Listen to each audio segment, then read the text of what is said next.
Many photographers think that the only way to create nice light with a flash is by taking the flash off camera and mounting it on a light stand to use things like umbrellas to soften the light. However, in this video, we'll share an easy tip for creating natural looking light even with the flash mounted right in the camera's hot shoe. This inexpensive hack is guaranteed to help you produce flattering, bounced flash that looks so natural that no one will even be able to tell that you used a flash. I want to show you something that's made a really big difference in my own photography, especially indoors, when bouncing the flash off of walls and ceilings, and that is the black foamy thing. It's named the black foamy thing by Neil Van Niekerk. I got this trick from him after reading some of his books, and basically what the foamy thing is it's a half snoot. For those of you who know what a snoot is from studio vernacular. And this attaches to the flash with a super high-tech rubber band. And basically it just prevents the subject from seeing the front of the flash head. Because if the subject can see any part of this flash head, whether it's straight towards or pointed up, even from your position where you're watching the film now, you can see the top of the flash lens in here. And even if I've got the flash turned off this way and pointed mostly back, if you can see any part of that white surface, that means that you're catching some direct light from the flash. And what the black foamy thing does is it prevents you from seeing any of that direct flash. So we can simply adjust like so and bounce off the ceiling, or rotate over this direction and bounce off the wall.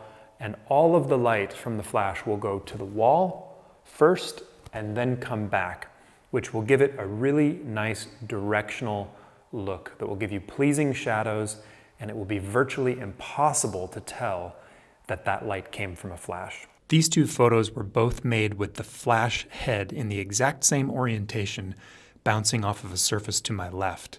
The difference is that the left-hand photo was made with the black foamy thing over the front of the flash, while the right-hand photo was made with the OmniBounce clipped on. So even though in both cases the light was mainly being bounced off of a surface to my left, you'll notice that a lot of light spilled directly forward when using the OmniBounce, and that's what gives the shadow on the wall right behind our subject. That's a dead giveaway that some direct flash straight from the camera position was used in that shot. I much prefer the look of the photo on the left, which avoids all of the direct flash and preserves some of the pleasing natural shadows on the subject's face, and really looks like it could almost be light from a window somewhere to the left. Without the black foamy thing in place, there's a lot of light spilling directly onto our subject from the lens on the front of the flash. The benefit of the black foamy thing is that when it's in place, it actually blocks all of the stray light that would be landing directly on our subject and sends all of that light to the wall first. That means that it bounces back in a much more natural way and gives the impression that it could actually just be coming from a window in the room somewhere. If your subject repositions, or if you find yourself moving around in the space in the room, then you're going to need to play pinball with whatever surfaces are available. So keep looking behind you, left and right, for surfaces that you can bounce off of. And as your subject turns and orients in a different pose, pay attention to how the light is landing on their face. You'll notice as well that if you move in close to your subject without repositioning the flash head, you might be losing the light behind your subject.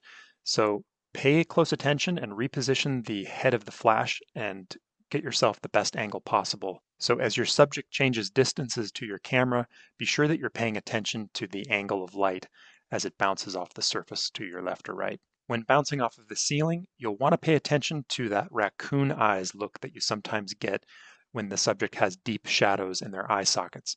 This often occurs when you're in close because the angle of the light is too steep and it's not reaching into the front of the face very well. Bouncing off the ceiling typically works a little bit better when you've got a bit more distance between you and the subject, and the light can travel in at a little bit more of an oblique angle. This is an instrumental piece of gear for me, and I think you can probably have your own version for less than a dollar or a franc or a euro.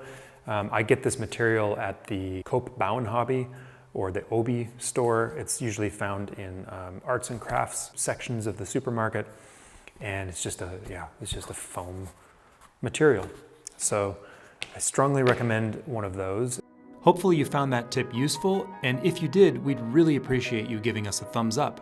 Don't forget to subscribe, and do turn on notifications so that you don't miss our next helpful photography tip. Thanks a lot for watching.